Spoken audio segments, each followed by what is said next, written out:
Good morning, student. Today I will start new chapter, money and banking. What is money? Money is a medium of exchange, measure of value, and store of value and deferred payment. Okay. Then what is medium of exchange? तो money क्या करता है? Money exchange करने के लिए, किसे exchange करने के लिए? गुड्स को एक्सचेंज करने के लिए एक मीडियम होता है। तो गुड्स को क्या, इसके पहले जब मनी डिस्कवर्ड नहीं हुई थी, गुड्स एक्सचेंज नहीं की जाती थी? बिल्कुल की जाती थी। जब गुड्स को गुड्स में ही एक्सचेंज किया जाता था तो इसे बार्टर सिस्टम बोला जाता था। बार्टर सिस्टम क्या है? इसमें एक गुड्स के बदले दूसरे गुड्स को दिया जाता था। यानी कि अगर किसी को चावल की जरूरत है और किसी को गेहूं की जरूरत है और गेहूं वाले के पास चावल है बट गेहूं नहीं है, और दूसरे के पास गेहूं है बट चावल नहीं है, तो वो दोनों एक दूसरे से गेहूं और चावल का एक्सचेंज कर लिया करते थे। इसी को बार्टर सिस्टम बोला जाता था। बट इस बार्टर सिस्टम में एक लैकनेस थी। लैकनेस क्या है? कि कोइंसिडेंस ऑफ वांट्स, ये कोई जरूरी ना हो कि हर बार कोइंसिडेंस काम ही करे। यानी कि जिसे चावल चाहिए और अगर दूसरे को चीनी चाहिए तो दोनों चीजें एक दूसरे से जो एक्सचेंज करेंगे उसमें एक दूसरे के वांट वाली चीज उनके पास हो ही हो, ये कोई जरूरी नहीं है। हो सकता है कि एक व्यक्ति को जिसे चीनी चाहिए और दूसरे व्यक्ति को चावल चाहिए, तो जिसे चीनी चाहिए वो चावल वाले दूसरे व्यक्ति से ले लेगा, लेकिन जिसे चावल चाहिए वो दूसरे व्यक्ति के पास चावल हो, ये कोई जरूरी नहीं है। तो बार्टर सिस्टम इसलिए मीडियम ऑफ एक्सचेंज में बहुत सक्सेस नहीं था। तो इसी बार्टर सिस्टम के लैकनेस को देखते हुए मनी को डिस्कवर्ड किया गया और वो मनी मीडियम ऑफ एक्सचेंज के रूप में काम करता है। कैसे काम करता है भाई? Next, measure of value. कोई गुड है, उस गुड की वैल्यू कितनी होगी इसे हम इजीली मनी से मेजर कर सकते हैं। तो मनी का एक और वर्क क्या हो गया कि ये मेजर ऑफ वैल्यू है। And third one, store of value. Money और क्या करता है भाई? तो स्टोर ऑफ वैल्यू करता है, मींस कि अगर किसी भी व्यक्ति के पास कोई भी ऐसी कमोडिटी है जो मैक्सिमम 4 दिन तक टिक सकता है, जैसे मान ले उसके पास बनाना है। अब ये बनाना को क्या वो फ्यूचर के लिए स्टोर करके रख सकता है? नहीं रख सकता। ज्यादा से ज्यादा 2 दिन, 3 दिन, 4 दिन, 5 दिन, 5 दिन बाद वो खराब हो जाएगा। तो फिर उसके पास एक वैल्यू का वो केला था, लेकिन जिस दिन वो खराब हो गया फिर उसके लिए वो वैल्यू वहीं पर फिनिश हो जाती है। तो यहां पर मनी के आने से वो स्टोर ऑफ वैल्यू का भी काम करता है। Next, deferred payment. Deferred payment में भी मनी का यूज होता है। डेफर्ड पेमेंट का मतलब क्या होता है? फ्यूचर में जो हमें पेमेंट करना हो। अगर फ्यूचर में हमें किसी को कुछ पेमेंट करना हो तो हम, ये कोई जरूरी नहीं है कि उसे जिस भी कमोडिटी की जरूरत हो वो कमोडिटी हमारे पास हो ही। तो फ्यूचर में पेमेंट करने के लिए भी मनी की ही जरूरत पड़ती है। तो मनी क्या है यहां पर? तो मनी मीडियम ऑफ एक्सचेंज है, मेजरमेंट ऑफ वैल्यू है, स्टोर ऑफ वैल्यू है एंड डेफर्ड पेमेंट है। जो भी ये सारे काम करेगा उसी को मनी बोला जाएगा। ठीक है, अब हमारे सिलेबस में नेक्स्ट टॉपिक है मनी सप्लाई। मनी सप्लाई क्या है? तो money supply total value of money at a particular point of time पे जो भी मार्केट में मनी फ्लो करती है वो सारी मनी सप्लाई के अंतर्गत, यानी कि एक पर्टिकुलर टाइम पे कितनी वैल्यूम ऑफ मनी, कितनी मनी है, वही मनी सप्लाई कहलाता है। क्लियर है? ये जो मनी सप्लाई होता है इसे आरबीआई मेजर करती है और there are 4 measurement of money supply. First is M1. M1 is equal to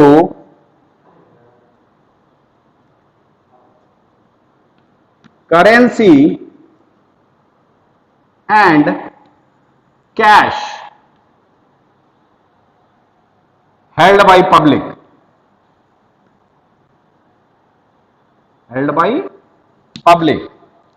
plus demand deposit with commercial bank plus other deposit with RBI। ये जो तीनों चीजें हैं, ये तीनों चीजें मिलकर M1 बनता है। क्लियर है? Currency and coins held by public, यानी कि पब्लिक के पास जो भी करेंसी और क्वाइंस होती हैं वो M1 मनी का पार्ट होता है। और ये जो करेंसी एंड क्वाइंस हैं, कौन जारी करता है इसे गवर्नमेंट जारी करती है। तो करेंसी एंड क्वाइंस को ही फिएट मनी बोला जाता है। क्लियर है? इसी करेंसी एंड क्वाइंस को लीगल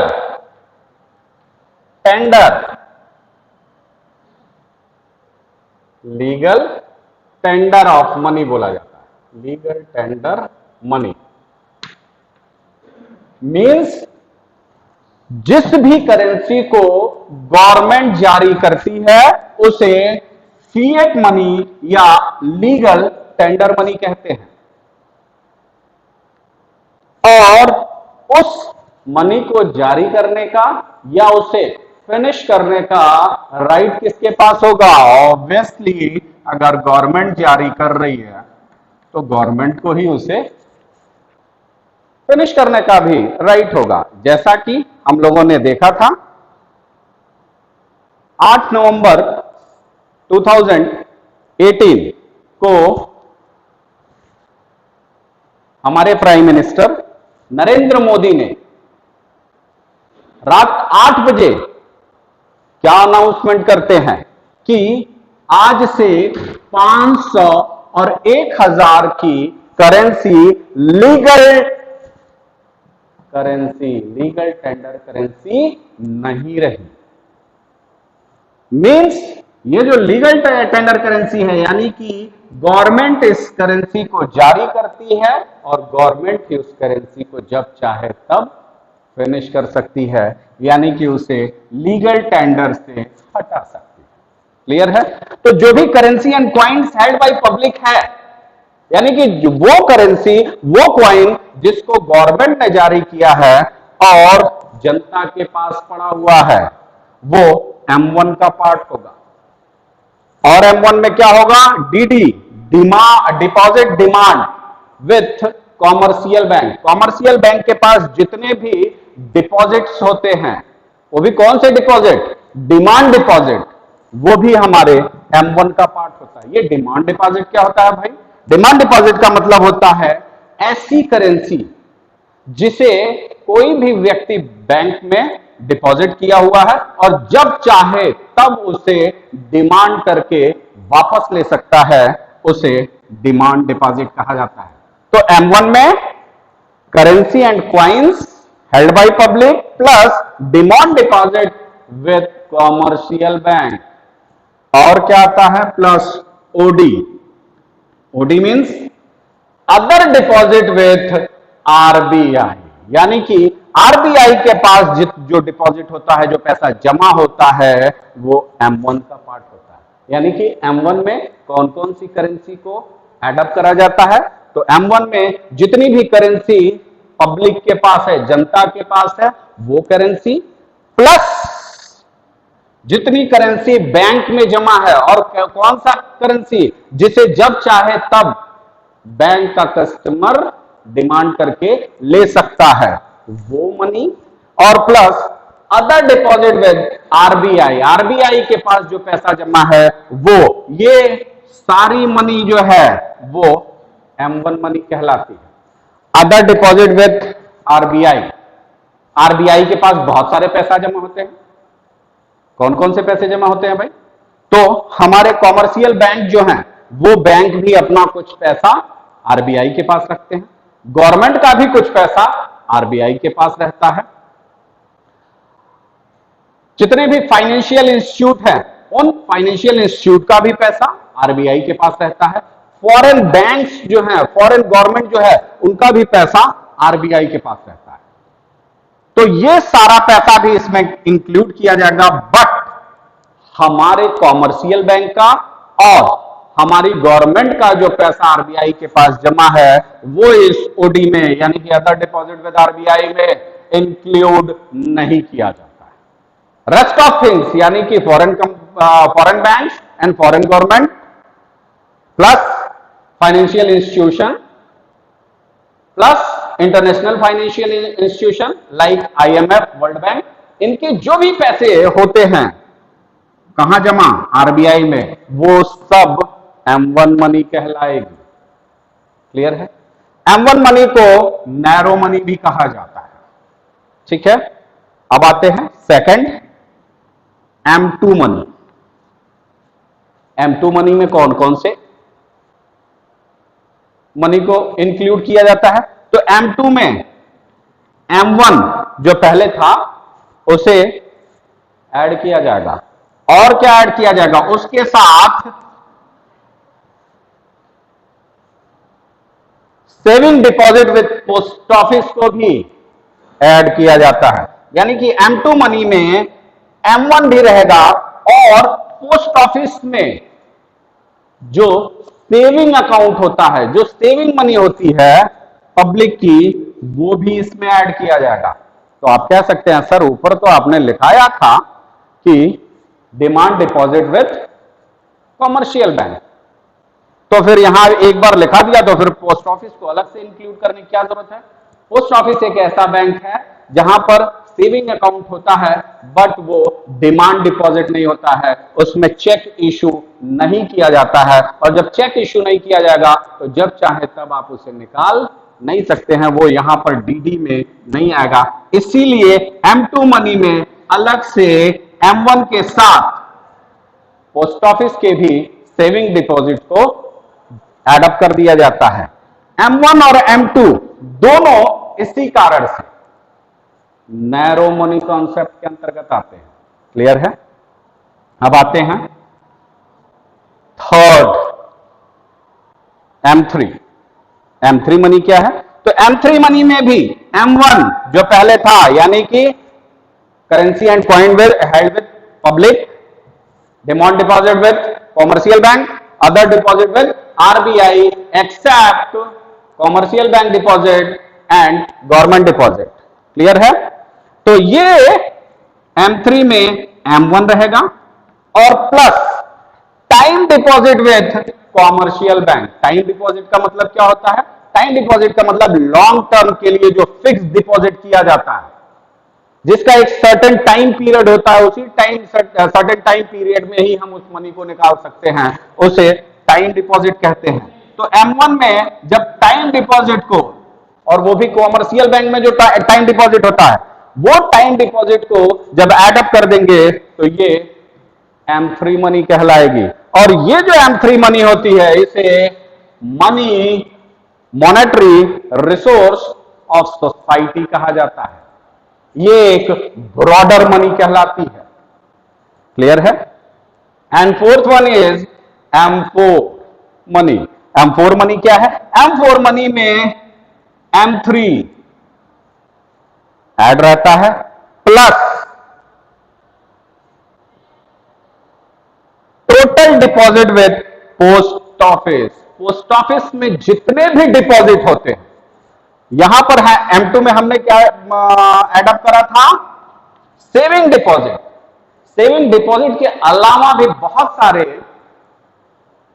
डिपॉजिट होते हैं जो पोस्ट ऑफिस में करे जाते हैं। तो यहां पर M4 में M3 plus total deposit with post office add कर दिया जाता है, और ये एक ब्रॉडर मनी कहलाती है। यानी कि M3 और M4 ब्रॉडर मनी कहलाती है, ब्रॉडर मनी ऑफ सप्लाई कहलाती है। ठीक है?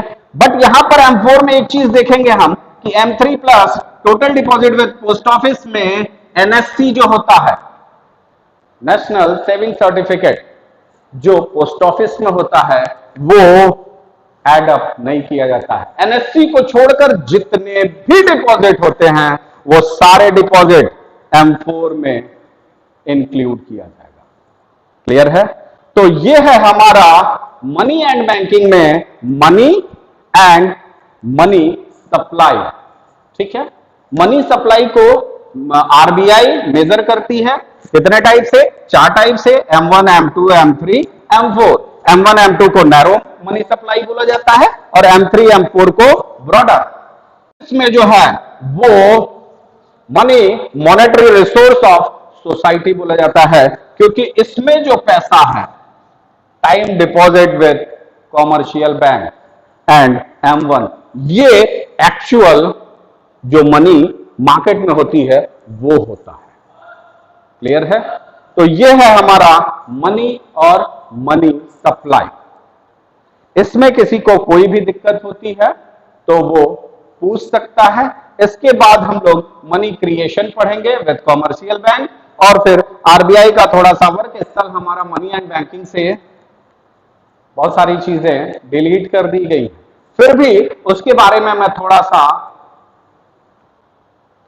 ही ब्रीफ जरूर करूंगा, क्योंकि जब भी हायर क्लास में जाएंगे तो इन सारी चीजों को आपको जरूरत पड़ेगी। So that I will explain it. Thank you, class.